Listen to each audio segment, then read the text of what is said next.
Good morning students. आज हम कक्षा 11 समाजशास्त्र विषय के अंतर्गत समाजशास्त्र का अन्य सामाजिक विज्ञान से संबंध के बारे में जानेंगे। पिछले जो वीडियो में हमने समाजशास्त्र का इतिहास, समाजशास्त्र तथा राजनीतिशास्त्र के साथ संबंध और उसके अंतर के विषय में आपको समझाया था। आज हम समाजशास्त्र तथा मानव शास्त्र के संबंध और अंतर पर चर्चा करेंगे। तो पहली बात तो ये बताइए कि समाजशास्त्र की जो प्रकृति है वह वैज्ञानिक है और इसे सभी समाजशास्त्रियों ने, वैज्ञानिकों ने माना भी, क्योंकि समाजशास्त्र के अंदर समाज के विभिन्न पक्षों, तथ्यों और समाज के अंतर संबंधों, बाह्य संबंधों आदि का अध्ययन किया जाता है।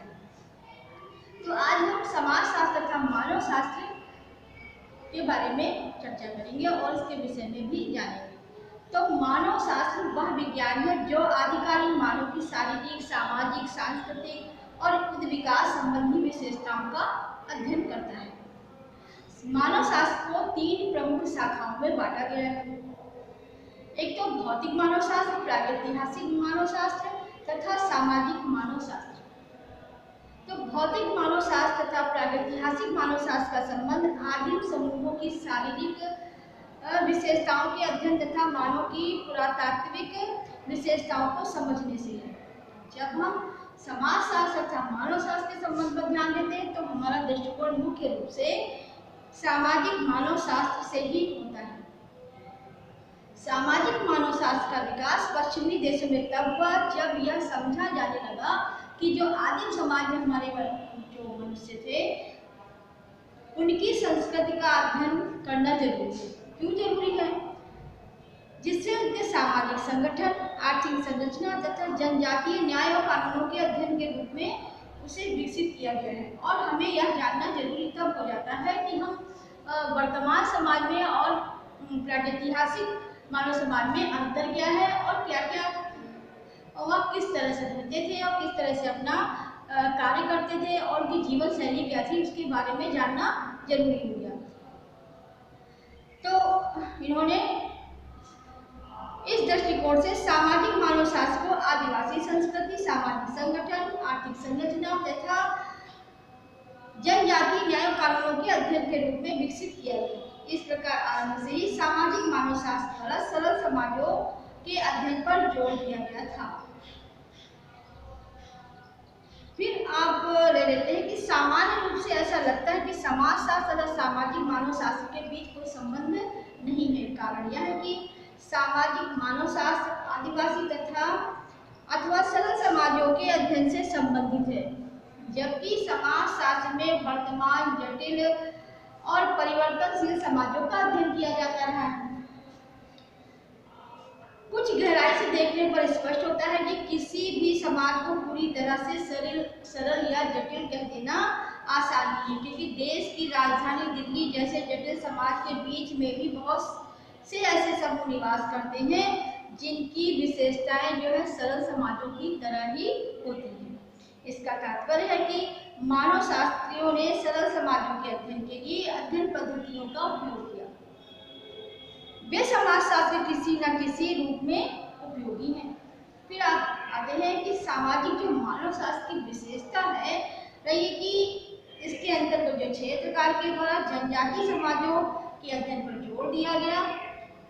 बहुत से मानव शास्त्री आदिवासी समुदाय के बीच रहकर सहभागी मतलब उनके साथ रहकर समय बिताया और उनके साथ सहयोग की भावना के साथ, और तब उन्होंने परीक्षण किया कि उनकी विशेषताओं का अध्ययन किया और तब यह माना जाता है कि समाजशास्त्री भी जटिल समाजों के अध्ययन के लिए क्षेत्रकार सहभागी अवलोकन को उपयोगी विधि के रूप में काम देती। उन्होंने क्या किया कि जो हमारे आदिम समाज थे और जो जनजातीय समूह थे उनके बीच में रहकर उनके साथ सहयोगात्मक व्यवहार करके उनके बीच जो उनकी जीवन शैली थी, उनकी जो कार्यशैली थी, उसके बारे में अवलोकन किया। उसके बाद में निष्कर्ष निकाला कि जो भी है उनके साथ में क्या अंतर पाया जाता है और क्या अंतर नहीं पाया जाता है, इसके बारे में उन्होंने जानने का प्रयास किया और अपने निष्कर्ष तौर पर अपने परीक्षण को भी उन्होंने सबके सामने रखा। फिर उन्होंने क्या किया, समाज शास्त्र तथा मानव शास्त्र का संबंध इस बात से भी स्पष्ट होता है कि आज के जीवन में यह स्पष्ट कर सकना बहुत कठिन है कि हमें किसे एक सरल समाज कहें तथा किसे जटिल समाज माना जाए। आज भारतीय समाज में एक और परंपरा और आधुनिकता का जहाँ मिश्रण है, वहीं दूसरी ओर गांव और शहर की विशेषताएं एक दूसरे से मिलती जा रही। मतलब जिस प्रकार से हम आज आधुनिकता के दौर में देखते हैं कि परंपरा और आधुनिकता का मिश्रण होता जा रहा है, गांव शहर सब एक होते जा रहे हैं, उसी प्रकार जो आदिवासी समूहों ने सभ्य समुदायों की विशेषताओं को अपनाया, जो आदिवासी समूह थे उन्होंने भी समाज के नियमों को अपनाया है और जो विकास हो रहा है उसमें वह भी सहभागी बनने लगे हैं और उसे अपनाने भी लगे हैं। जो आदिवासी समुदाय है उनका भी समाज से संपर्क बढ़ने लगा सभ्य समाजों से। स्पष्ट है कि इस दशा में समाज शास्त्र तथा मानव शास्त्र के अध्ययन विषय में कोई निश्चित विभेद कर पाना बहुत ही कठिन होता है। दूसरा आपका आता है वर्तमान युग में आदिवासी समाज और सभ्य समाज में जैसे जैसे परिवर्तन हो रहा है, मानव शास्त्र और समाज शास्त्र भी एक दूसरे से अधिक निकट आते जा रहे हैं। उदाहरण के लिए आदिवासी समाजों में अब प्रौद्योगिकी का प्रभाव बढ़ रहा है, सामाजिक मूल्य बदल रहे हैं, जो उनके सोचने समझने का ढंग था वह भी अब बदल रहा है क्योंकि यह सभ्य समाजों के संपर्क में आने लगे हैं और बड़े बड़े समूहों का निर्माण हो रहा है।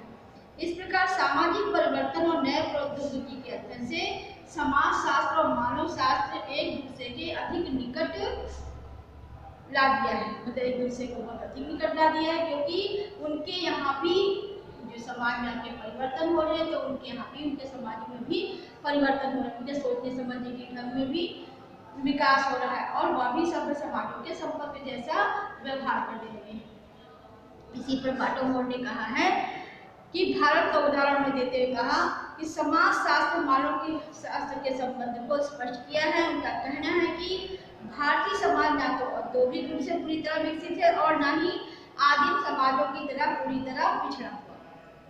इसके फलस्वरूप यहाँ की जो सामाजिक व्यवस्था, ग्रामीण समुदाय, नातेदारी संबंध, यजमानी व्यवस्था, ग्रामीण समुदाय, नातेदारी संबंधों तथा परंपराओं का अध्ययन मानव शास्त्र में भी किया जाता है और समाजशास्त्र में भी। अल्प विकसित समाजों में इन दोनों विज्ञानों की अध्ययन वस्तु में कोई भेद करना कठिन हो जाता है। उनका कहना है कि जिस प्रकार से भारतीय समाज में यहाँ की परंपराओं को, प्रथाओं को, ग्रामीण समुदाय, नगरीय समुदाय को, नातेदारी संबंधों को, परंपराओं का जहाँ एक और अध्ययन किया था, वहीं दूसरी ओर जो हमारे अल्प विकसित क्षेत्र हैं जैसे ग्रामीण समुदाय, नगरीय समुदाय और आदिम समुदाय, इन सब में भी परंपराओं का अध्ययन किया जा रहा है और उनके विषय में जानने का प्रयास किया जा रहा है। तो इससे यह हम नहीं कह सकते कि इन दोनों में कोई भी अंतर है या उनमें भेद करना बहुत ही कठिन हो जाता है क्योंकि दोनों समुदाय लगभग अब एक दूसरे से मिलने के कारण इनमें भी प्रगति हुई है। तो इसमें देखिए अंतर क्या है आपका। अंतर ये है कि यद्यपि ये दोनों एक दूसरे से घनिष्ठ रूप से संबंधित हैं, यानी कि मानव शास्त्र, समाज शास्त्र, लेकिन इनके कार्य करने की पद्धति और अध्ययन क्षेत्र में काफी भिन्नता पाई जाती है। पहला क्या है, मानव शास्त्र में केवल आदिकालीन मानव की सामाजिक तथा सांस्कृतिक विशेषताओं का अध्ययन किया जाता है, जबकि समाज शास्त्र केवल वर्तमान समाज का ही अध्ययन करता है। दूसरी बात ये कहती है कि मानव शास्त्र एक सरल और स्थिर जीवन व्यतीत करने वाले समाज का अध्ययन करता है, लेकिन समाज शास्त्र जिस समाज का अध्ययन होता है उसकी प्रकृति बहुत जटिल और परिवर्तनशील है। तीसरा हक आता है इन दोनों विज्ञानों की अध्ययन पद्धतियां भी एक दूसरे से अलग है। मानव शास्त्र में सहभागी अवलोकन का गहन महत्व अधिक है, जबकि समाज शास्त्र में अधिकांश अध्ययन सर्वेक्षण पद्धति द्वारा किया जाता है। क्योंकि मानव शास्त्र में क्या होता है कि जो हम साथ में रहकर उनका अवलोकन करते हैं और जो ये समाज शास्त्र में जो पद्धति है उसकी सर्वेक्षण यानी सर्वे करके हम काम को करते हैं। तो ये तो रहा हमारा समाज शास्त्र तथा मानव शास्त्र। अब हम आते हैं समाज शास्त्र तथा अर्थशास्त्र।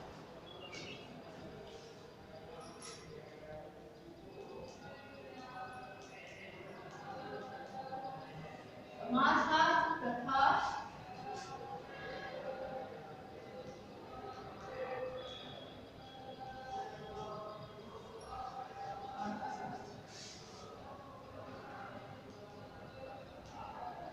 संबंध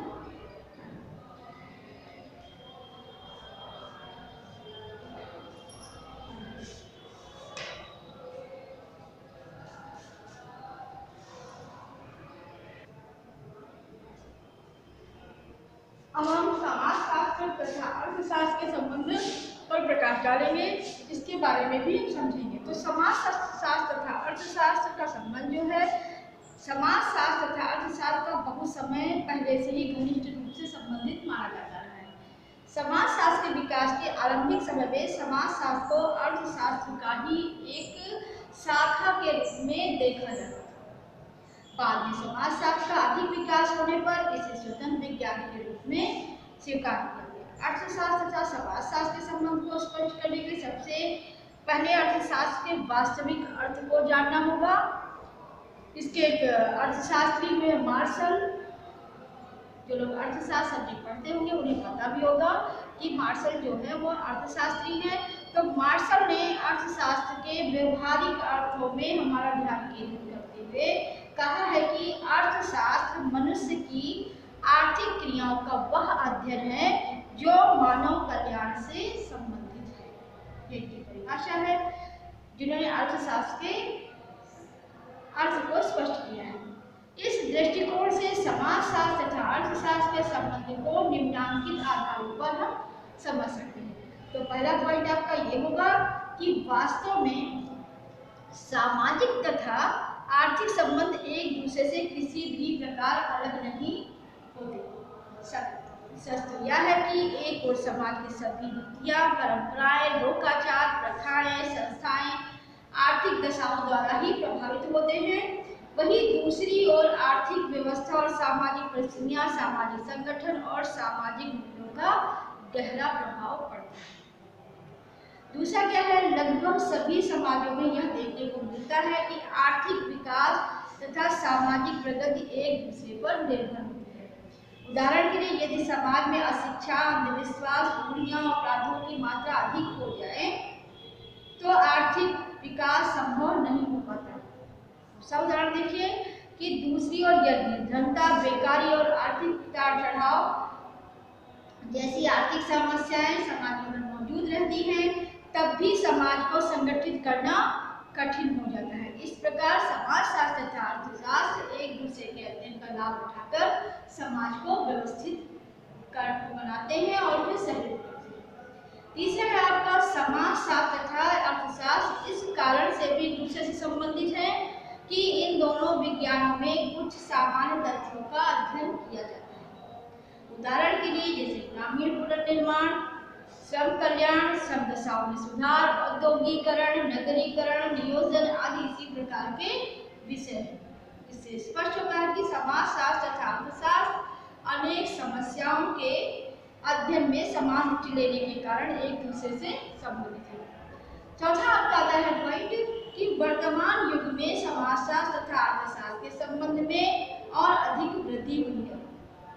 इस कारण से इसका कारण यह है कि एक और उत्पादन बढ़ाने के लिए श्रमिकों की सामाजिक आर्थिक दशाओं में साथ साथ सुधार करना जरूरी है, तो दूसरी ओर ग्रामीण जीवन के पुनर्निर्माण के लिए भी इन दोनों विज्ञानों को अपना आपसी सहयोग और आपसी योगदान बहुत महत्वपूर्ण बन गया है।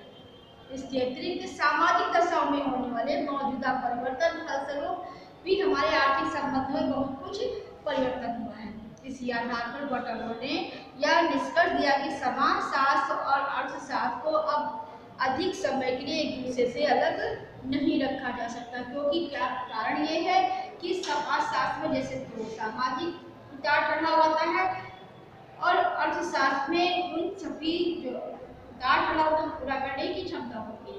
कारण क्या है, इन दोनों अगर मान लीजिए समाज में कोई अपराध बढ़ रहे हैं या कोई बेकारी बेरोजगारी बढ़ रही है या कोई ऐसे कार्य करने की विधि अलग हो रही है, तो आर्थिक जो हमारा आर्थिक अर्थव्यवस्था है वो बिगड़ जाती है, उसमें भी असंतुलन आ जाता है, क्योंकि अर्थशास्त्र के माध्यम से ही समाज की उतार चढ़ाव को बदलने और उसे परिवर्तन करने का रोकने का भी प्रयास करते हैं और उसी से हमारी समाज की प्रगति भी होती है। इसलिए समाजशास्त्र और अर्थशास्त्र को अधिक समय के लिए हम अलग नहीं रख सकते। अब इसमें अंतर क्या है कि कि समाजशास्त्र और अर्थशास्त्र के घनिष्ठ संबंध को देखकर साधारणतः यह धारणा बन जाती है कि इन दोनों विज्ञानों में कोई अंतर नहीं, वरन वास्तविकता यह है कि इन दोनों विज्ञानों में कुछ मौलिक अंतर पाए जाते हैं। नंबर 1 क्या है? समाजशास्त्र सामान्य रूप से सभी सामाजिक संबंधों का अध्ययन करता है, जबकि अर्थशास्त्र केवल आर्थिक संबंधों के अध्ययन तक ही सीमित है। मतलब सामाजिक संबंधों का अध्ययन नहीं करता, केवल आर्थिक संबंधों के अध्ययन तक ही सीमित रहता है। दूसरा है कि दोनों विज्ञानों के दृष्टिकोण में भी अंतर है। समाजशास्त्र सभी घटनाओं का अनेक कारणों को ध्यान में रखते हुए अध्ययन करता है, जबकि अर्थशास्त्र प्रत्येक घटना का आर्थिक कारण से जोड़ने का प्रयास करता है। तीसरा अंतर यह है कि समाजशास्त्र और अर्थशास्त्र के अध्ययन में भिन्न भिन्न पद्धतियों का प्रयोग होता है। समाजशास्त्र की पद्धतियों में सामाजिक सर्वेक्षण, व्यक्तिगत जीवन अध्ययन पद्धति तथा समाज नीति का बहुत अधिक महत्व है, जबकि अर्थशास्त्र में केवल निगमन पद्धति और आगमन पद्धति का ही प्रयोग किया जाता है। चौथा है कि समाजशास्त्र के नियम समाज की सामान्य दशाओं के कारण तथा परिणाम को देखकर मालूम किए जाते हैं। इसके फलस्वरूप नियम तुलनात्मक रूप से अधिक स्पष्ट तथा स्वतंत्र होते हैं। दूसरी ओर अर्थशास्त्र के सभी नियम एक वाक्यांश क्या है, अन्य बातों के समान रहने पर के साथ बदले रहते हैं।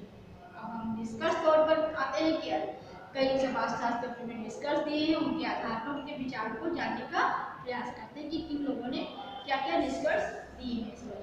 तो आप निष्कर्ष तौर पर देखिए कि समाजशास्त्र तथा अन्य सामाजिक विज्ञानों के पारस्परिक संबंध के बारे में विभिन्न विद्वानों के विचार एक दूसरे से काफी भिन्न हैं।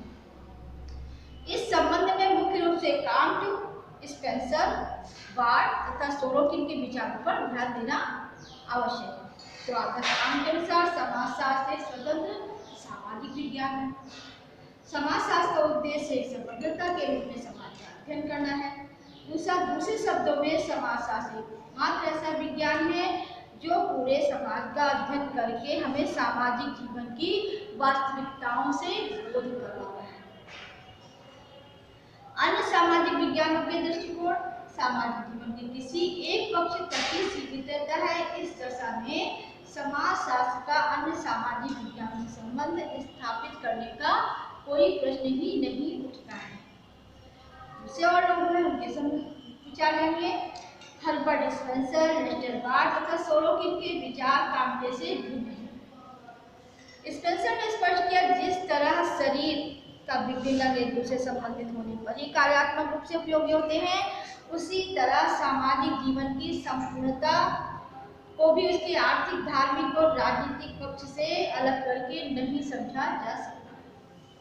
लेस्टर बार्ट ने यह निष्कर्ष दिया कि समाजशास्त्र न तो एक तरह स्वतंत्र विज्ञान है और न ही यह आवश्यक रूप से अन्य सामाजिक विज्ञानों पर निर्भर है।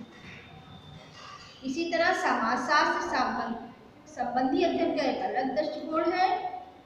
यद्यपि उनके द्वारा उन संस्थाओं और समाजों का के अध्ययन को भी महत्व दिया जाता है जो सामाजिक जीवन के आर्थिक, राजनीतिक अथवा धार्मिक पक्ष से संबंधित होते हैं।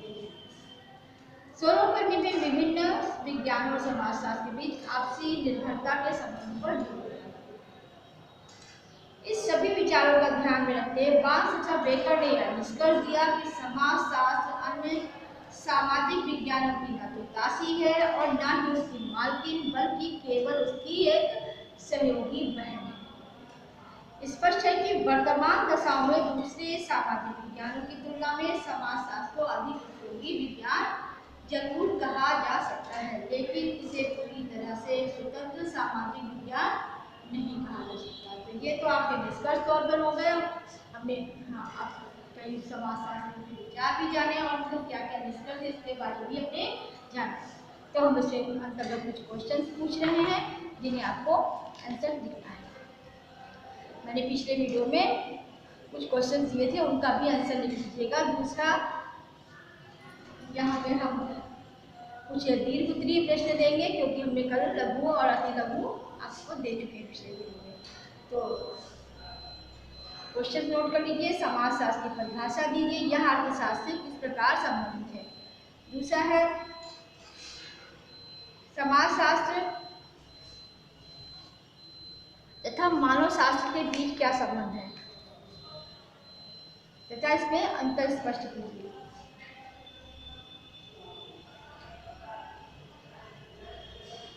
समाजशास्त्र से अन्य सामाजिक विज्ञानों का संबंध बताइए।